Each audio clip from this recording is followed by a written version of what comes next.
ইয়া জাব্বারু আল্লাহর গুণবাচক বরকতপূর্ণ এই নামটি পড়লে কি হয় আপনি জানলে অবাক হবেন। ইয়া জাব্বারু অথবা আল জাব্বারু নামের অর্থ হলো ক্ষমতাশালী। আল্লাহ তাআলা হলেন এত বড় ক্ষমতাশালী, সারা পৃথিবীর সমস্ত প্রাণীকুলকে আল্লাহ তাআলাই বাঁচিয়ে রাখেন। সমস্ত প্রাণীকুলকে, সমস্ত সৃষ্টিজীবকে, সমস্ত মাখলুকাতকে আল্লাহ তাআলাই মৃত্যু দিবেন। সাত আসমান জমিন আল্লাহ তাআলাই টিকিয়ে রেখেছেন। সকলের হায়াতের মালিক, রিজিকের মালিক, সকলকে সার্বিকভাবে কল্যাণ প্রদান করে নেওয়ালা আল্লাহ। ইয়া জাব্বারু আল্লাহর গুণবাচক বরকতপূর্ণ একটি নাম।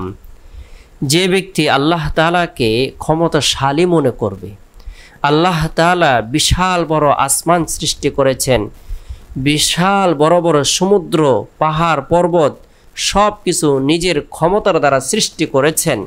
আল্লাহ তাআলা হলেন বিশাল বড় ক্ষমতাশালী। ইয়া জাব্বারু হে ক্ষমতাশালী বলে আল্লাহ তাআলাকে সম্বোধন করবে।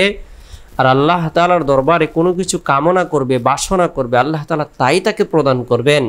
কেননা আল্লাহ তাআলা বলেন ওয়ালিল্লাহিল আসমাউল হুসনা ফাদউহু বিহা।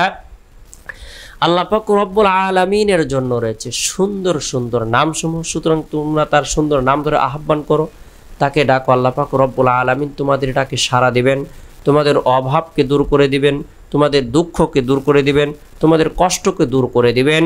বান্দা আল্লাহ তাআলাকে ইয়া জাব্বারু নাম পাঠ করে স্মরণ করবে, আল্লাহ তাআলা তার ডাকে সাড়া দিবেন।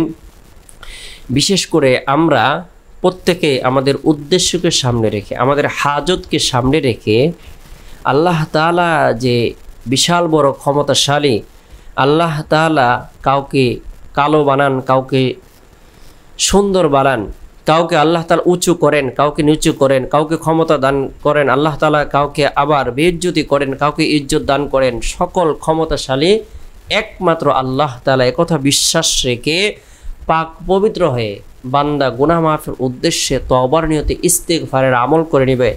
আস্তাগফিরুল্লাহ রাব্বি মিন কুল্লি যামবি ওয়া আতুবু ইলাইহি। এরপরে নবী সাল্লাল্লাহু আলাইহি সাল্লামের প্রতি মহব্বত রেখে, ভালোবাসা রেখে দরুদের আমল করে এরপরে ইয়া জাব্বারু আল্লাহর গুণবাচক এই নামটি 100বার আমল করে রব্বুল আলামিনের দরবারে রুনাজারি করে আল্লাহ তাআলা তার জীবনের সগীরা, কবিরা, জাহিরি, বাতিনি, শিরিক, বিদআত, ইচ্ছায় অনিচ্ছায়, গোপনে প্রকাশ্যে সকল গুনাহকে মাফ করে দিবেন, তার দোয়াকে কবুল করবেন, তার ইচ্ছেগুলোকে পূরণ করে দিবেন। রিজিকের প্রয়োজন বান্দা মুনাজাতের মধ্যে রিজিকের কথা ব্যক্ত করবে, তার সুখ শান্তির প্রয়োজন মুনাজাতের মধ্যে ব্যক্ত করবে, অভাব অনটন দূর করার প্রয়োজন মুনাজাতের মধ্যে ব্যক্ত করবে, সন্তানের প্রয়োজন সে মুনাজাতের মধ্যে ব্যক্ত করবে। আল্লাহ তাআলা সকল হাজতকে পূরণ করে দিবেন, কারণ আল্লাহ তাআলা হলেন জাব্বার, আল জাব্বারু ক্ষমতাশালী। আল্লাহ তাআলা আমাদের সকলকে বোঝার, আমল করার তৌফিক দান করুক।